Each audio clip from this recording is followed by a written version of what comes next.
Hi friends! Mamsi Marian here.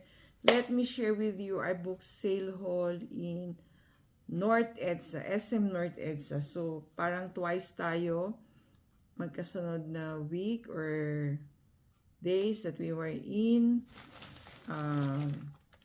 North EDSA. So, ayan, we have two sets of haul from SM North book sale. First batch is ayan, Dare to Be. So it's a journal. Is it a journal? Basang ating mga receipt.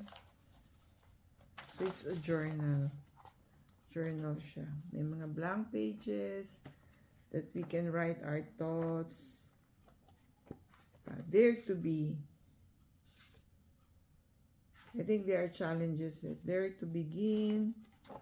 So, mga challenges.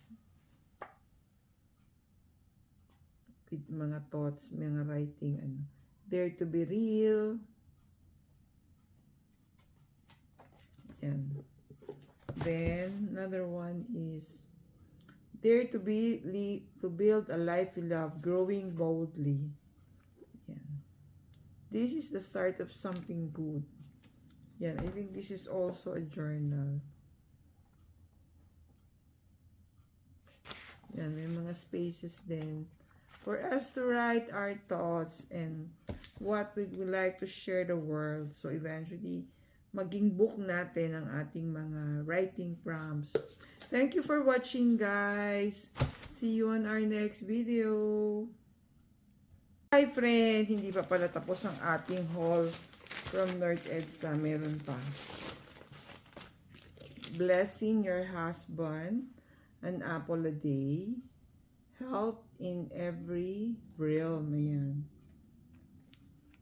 So, mga sale books sila. Kaya yan, medyo madami ang ating haul from SM North.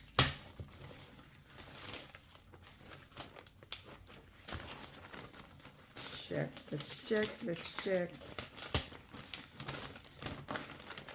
Puro mga journals ang ano natin to. A more beautiful life. So, yan. Mas pinipili natin ang journals kasi we can write our thoughts. We can reflect. We can meditate. Yan. Goals gone wrong. Heart explained. Tapos may mga journal prompts siya and space to write our thoughts and our reflection. Guys, thank you for watching. See you on our next video.